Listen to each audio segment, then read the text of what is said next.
Hello everyone, this is me Saqia here. मैं आपके लिए लेके आई हूँ एक और रीडिंग जो कि होगी वो whoever needs it. Topic reading का रहेगा उन लोगों के लिए जो जानना चाहते हैं कि आपके पर्सन की करंट फीलिंग्स क्या हैं, आपको लेकर क्या चल रहा है, उनके दिल में आपको लेकर क्या सोच रहे हैं वो आपके बारे में, वो जानेंगे हम इस रीडिंग में। इस रीडिंग में हम साथ में उनके मैसेजेस भी ऐड करेंगे। So stay tuned. और रीडिंग शुरू करने से पहले रिमाइंड करवा दूं कि ये एक जनरल रीड है, सबके साथ मैच कर भी सकती है और नहीं भी। तो जो बातें जो मैसेजेस मैच करते हैं आप उन मैसेजेस को पिक करो और बाकी सबको छोड़ दो। अगर आप पर्सनल रीडिंग्स चाहते हो ये कॉल से ईजी बेसिस पे पेमेंट कर सकते हो, सिर्फ तभी रीच आउट करो ताकि आपका भी टाइम वेस्ट नहीं हो और मेरा भी।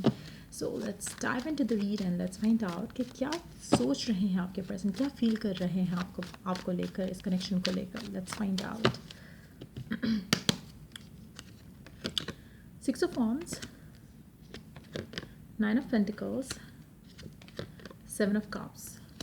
Under the deck we do have the empress. अच्छा, एक चीज़ तो बहुत कंफर्म है यहाँ पर, आपके पर्सन को सेंस ऑफ बिलोंगिंग बहुत ज़्यादा है आपके साथ। और definitely this person really want कि कनेक्शन जो है वो सक्सेसफुल हो।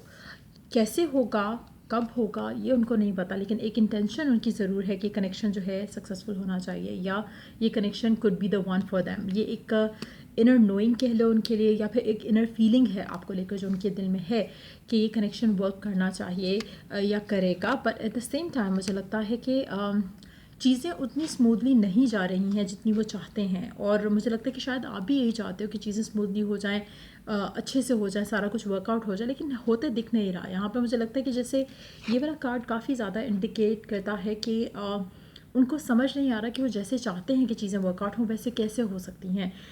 एक एक हो सकता है कि सर्कमस्टांशियल इश्यूज़ हों, हो सकता है कि चीज़ें फेवर में नहीं हों कनेक्शन के, हो सकता है कि आप दोनों के दरम्यान में रास्ते जो हैं वो ब्लॉक हों फ़िलहाल। Hold on. तो वो भी एक रीज़न हो सकता है कि कुछ चीज़ें ऐसी हैं जो उनके जहन में आती हैं जब वो आपके बारे में सोचते हैं, कनेक्शन के बारे में सोचते हैं, लेकिन उनको लगता है कि शायद कुछ चीज़ें ऐसी हैं जो वर्कआउट नहीं की जा सकती। लेकिन at the same time this person really believe कि अगर हम थोड़ा आप और वो पर्सन थोड़ा संभल कर चलें, या थोड़ा एक होता है ना कि पेशेंस रख कर अगर कनेक्शन को सॉर्ट आउट करने की कोशिश करेंगे तो कनेक्शन सॉर्ट आउट हो सकता है। सो कहीं ना कहीं मुझे लगता है कि आपके पर्सन को नो डाउट उनको ये कनेक्शन चाहिए, पर एट द सेम टाइम जो सिचुएशन है मुझे लग रहा है कि वो काफ़ी हद तक जो है वो कनेक्शन के अगेंस्ट जा रही है राइट नाउ। सो हो सकता है कि ऐसे इश्यूज़ हों जहाँ पर आपका पर्सन जो है वो बहुत ज़्यादा किसी और चीज़ में बिजी है, आप दोनों के इश्यूज़, फाइट्स, आर्ग्यूमेंट ज़्यादा होते हैं, या फिर फैमिली की वजह से बातचीत उस तरह से नहीं हो पाती है, फैमिली रीज़न बन रही है जो आप लोगों के कनेक्शन में रास्ते में ब्लॉक बन रही है। या हो सकता है कि आप ऑलरेडी नो कॉन्टैक्ट की सिचुएशन में हो, उनको लगता है कि वो चाहते हैं कि चीज़ें वर्कआउट हों, लेकिन फ़िलहाल जैसे होता है ना कि उनको लगता है कि शायद अभी चीज़ें वर्कआउट नहीं हो सकती।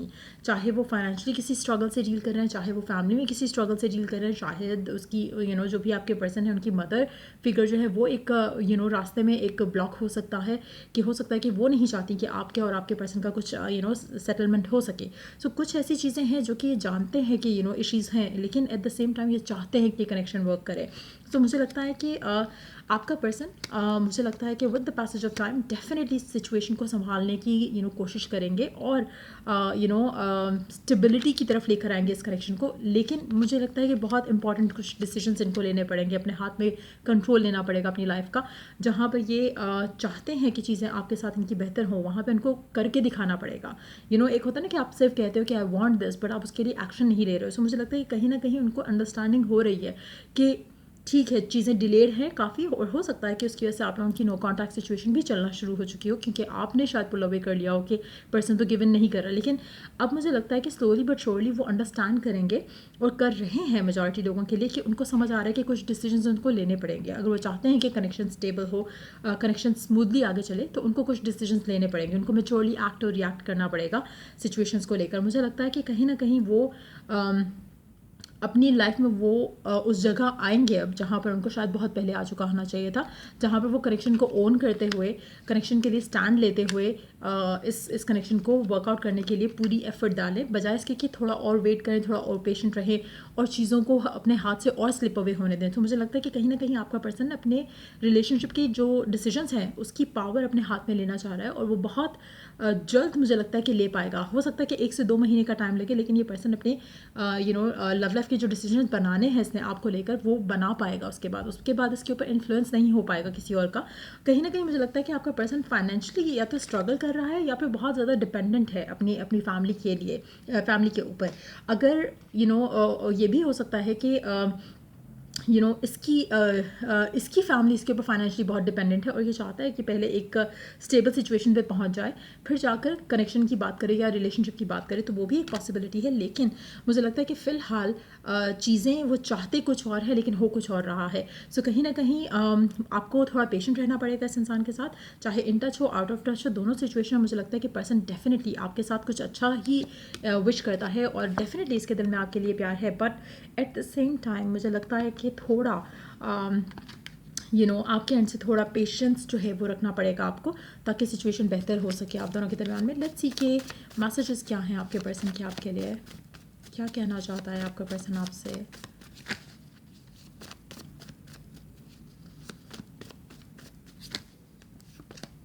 आई could not let you get closer to me. आपका पर्सन अगर उसने आपको खुद से दूर किया है तो उसका रीज़न यही होगा कि वो अभी आपको वो चीज़ नहीं दे सकता जो आप डिज़ायर करते हो, कमिटमेंट नहीं दे सकता है, अभी उसकी कुछ स्ट्रगल्स हैं। इसको टाइम लगेगा टू बिकम एम्परर, जहाँ पर ये किसी और के ऊपर रिलाई नहीं कर रहा होगा फाइनेंशियली और डिसीजन वाइज भी, कि अपने डिसीजन ये किसी और के ऊपर रिलाई नहीं करेगा। तो इसको उस टाइम पे या उस जगह पे आने को टाइम लगेगा। सो मुझे लगता है कि आपको पेशेंटली वेट करना चाहिए। Let me pick the cards up और मैसेजेस क्या हैं आपके पर्सन के। Hold on. So I am not available एक कार्ड है। I wonder if you are happy without me. I can't stop thinking about you. So कहीं ना कहीं राइट नाउ आप में से काफ़ी सारे लोग हो सकते हैं कि जो नो कॉन्टैक्ट की सिचुएशन को डील कर रहे होंगे, और मुझे लगता है कि अगर ऐसी सिचुएशन है तो आपको अपने पर्सन को थोड़ा टाइम देना चाहिए, ताकि ये खुद थिंक थ्रू करें चीज़ों को और रियलाइज़ करें कि इनको क्या ख़त्म करना चाहिए। अगर ये होल्ड बैक कर रहे हैं तो इनको डेफिनेटली सिचुएशन को एंड करना पड़ेगा और आपकी तरफ एक्शन लेना पड़ेगा। और अगर ये चाहते हैं कि आप क्योंकि आपके बारे में सोच रहे हैं, आपको मिस करते हैं, आपको प्यार करते हैं, तो डेफिनेटली ये आपके लिए एक्शन लेंगे। तो अगर आप इनको और सोचने का मौका दोगे और टाइम दोगे टू थिंक थ्रू और टू मेक थिंग्स वर्क, तो ये डेफिनेटली आपकी तरफ एक्शन लेने के लिए भी प्रिपेयर्ड हो जाएंगे। लाइक आई सेड, मुझे लगता है कि 1 से 2 महीने का टाइम इनको लगेगा, लेकिन अगर आप इनको टाइम और स्पेस दोगे तो ये जल्द एक्शन लेंगे आपकी तरफ। अगर आप स्टिक अराउंड करते हो और या तो चेज़ करते हो इस इंसान को, तो मुझे लगता है कि चीज़ें जो है वो वर्कआउट उस तरह से नहीं होगी। आपको राइट नाउ गिवन सिचुएशन में मुझे लगता है कि जो डिलेज़ हैं उसको आपने बहुत अच्छे से हैंडल करने की ज़रूरत है आपको, जहाँ पर आप अपने आप को पॉजिटिव रखो और डाउटफुल फियरफुल थॉट्स नहीं आने दो। कहीं ना कहीं आपके लिए वो उसमें भलाई हो जाएगी, आपके रिलेशनशिप में चीज़ें आगे स्मूथली बढ़ सकेंगी। अगर आप नेगेटिव सोचोगे तो मुझे लगता है कि चीज़ें ख़राब हो सकती हैं और डिलेज़ और आ सकते हैं। ये नहीं होगा कि पर्सन जो है वो आपको चाहेगा नहीं या कुछ इस तरह से, क्योंकि उनकी एनर्जी तो बहुत क्लियर है कि वो क्या चाहते हैं, लेकिन यस सर्कमस्टांसेस जो है फेवर में नहीं हैं।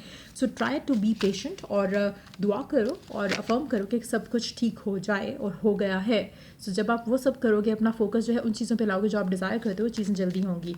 सो लेट्स सी के और क्या सोचता है आपका पर्सन, क्या फील करता है आपके बारे में। Let's see. अच्छा, उसको कहीं ना कहीं यकीन बहुत ज़्यादा है कि आप और उसका कनेक्शन जो है बहुत प्रोटेक्टेड है और कहीं ना कहीं ultimately you two are going to come together. So चाहे जो मर्जी हो जाए, अभी आप अगर ब्रेकअप भी करते हो तो एक sense of belonging, like I said in the beginning, वो रहेगी। और दूसरा ये कि एक फेथ जो है कनेक्शन के अंदर बहुत स्ट्रांग है। उसको वो जानता है पर्सन कि आपका कनेक्शन उस इंसान के साथ स्ट्रांग है और स्ट्रांग ही रहेगा, और no matter whatever happens कहीं ना कहीं आप दोनों एक दूसरे के पास ज़रूर आओगे। आपके पर्सन को डेफिनेटली फर्म बिलीफ है कि अल्टीमेटली उनको जस्टिस मिलेगा इस कनेक्शन में, और जिस तरह से वो चाहते हैं इस कनेक्शन को वैसा हो जाएगा। आप में से कुछ लोग कैंसर या लिब्रा हो सकते हो, या फिर कैंसर और लिब्रा को डील कर रहे हो सकते हो। Let's see some more cards. Let's see के ओरेकल गाइडेंस क्या है आपके लिए गिवन सिचुएशन में अपने पर्सन के साथ। मुझे लगता है कि आप में से कुछ लोगों के लिए आपका पर्सन वही डिज़ायर करता है जो आप करते हो। कहीं ना कहीं आप दोनों एक दूसरे को मिरर भी कर रहे हो सकते हो। खुदा ओरेकल गाइडेंस में कार्ड आया है, ask for help, what do you really need, be willing to accept support. आपको क्या चाहिए राइट नाउ? जो आपको चाहिए, talk about it to the god that you believe in. जिस भी रब में बिलीव रखते हो उसको आपने बताना है कि आपको क्या चाहिए, and then seek guidance, seek help. और चाहे आप ये रात को सोने से पहले दुआ करके सो, चाहे आप सुबह उठते साथ ही अफर्म करो, either way it's gonna work out. So जो भी आपको मुश्किलें आ रही हैं उसके बारे में अपने रब से बात करते हुए चीज़ों को सॉर्ट आउट करने की दुआ मांगो, और इंटेंशन सेट करो कि जो भी जिस तरह से भी हो चीज़ें आपके हक में बेहतर हो जाएं, और आपको गाइडेंस मिले कि आपको नेक्स्ट स्टेप अपनी ज़िंदगी में इस इंसान को लेकर, इस रिलेशनशिप को लेकर क्या लेना चाहिए, ताकि आपको जो भी स्ट्रेस है, जो भी कंसर्न्स हैं राइट नाउ इस सिचुएशन में, आपको उसके अकॉर्डिंगली आपको सपोर्ट मिले फ्रॉम द डिवाइन, और चीज़ें वर्कआउट हो जाएं आपके और आपके पर्सन के दरमियान में। सो अगेन यहाँ पे एक चीज़ मेंशन करूँगी, अगर आप ख़ुद भी इंडिसाइसिव हो रहे हो अबाउट दिस कनेक्शन और फ्यूचर ऑफ दिस रिलेशनशिप, क्योंकि आपको समझ नहीं आ रही कि पर्सन क्या चाह रहा है, समझ नहीं आ रही कि पर्सन कह भी नहीं रहा, और आपसे उसके माइंड में जो है, मुझे लगता है वो आपको कहते नहीं हैं, क्योंकि कहीं ना कहीं ऐसा है जैसे सारी चीज़ का बर्डन वो खुद के ऊपर रखे हुए हैं, और आपको लगता है कि शायद पर्सन इंटरेस्टेड नहीं है। लेट मी टेक आपकी एनर्जी इस इंसान को लिए। मुझे लगता है कि आप इतना ज़्यादा इग्नोर्ड हो चुके हो या निगलेक्टेड हो चुके हो, कहीं ना कहीं आपका दिल करता है कि बस ठीक है, नहीं हो रहा कनेक्शन तो ठीक है, you are ready to kind of let it go. आप स्ट्रेस्ड आउट हो और आप चाहते हो कि ठीक है, जो होना था हो चुका है, जो चेंज होना था वो हो चुका है अब, और मैं इस सिचुएशन में नहीं रहना चाहता। लेकिन कहीं ना कहीं आप इंतज़ार ज़रूर कर रहे हो इस सिचुएशन को चेंज होने के लिए, कि कब सर्कमस्टांसेस बेहतर हो सकेंगे या होना होगा तो हो जाएगा। जस्ट सरेंडर आप शायद करना चाह रहे हो मेजॉरिटी लोगों के, विद द होप कि कुछ वर्कआउट हो जाएगा। बट कहीं ना कहीं मुझे लगता है कि आपको लगता है कि आप प्रिपेयर्ड हो, आपका पर्सन डेफिनेटली प्रिपेयर्ड नहीं है और उसके एंड से डिलेज हैं। मीनवाइल मुझे लगता है कि आप अपने आप को थोड़ा ओपन रखना चाहते हो to allow good things to happen. So कहीं ना कहीं सरेंडर की एनर्जी है आपके एंड से। दूसरा एक और एनर्जी मुझे जो लग रहा है, आप में से कुछ लोग इनडिसाइसिव हैं और शायद रेडी और विलिंग है to move on from this person, क्योंकि जिस तरह से डिलेज आ रहे हैं आपको वो डिलेज और नहीं चाहिए। सो ऐसी सिचुएशन भी है कुछ लोगों के लिए। बट अगेन अगर आपको पता है कि आपको क्या चाहिए इस इंसान के साथ, देन इंटेंड, प्रे और अफर्म, चीज़ें ऑटोमेटिकली आपके हक में बेहतर होना शुरू हो जाएंगी। सो ये रीडिंग आप लोगों की अगर आपको हेल्प किया हो, गाइड किया हो, तो लाइक, शेयर, सब्सक्राइब जरूर करो। Till I do the next reading आप लोगों के लिए, टेक केयर, बाय।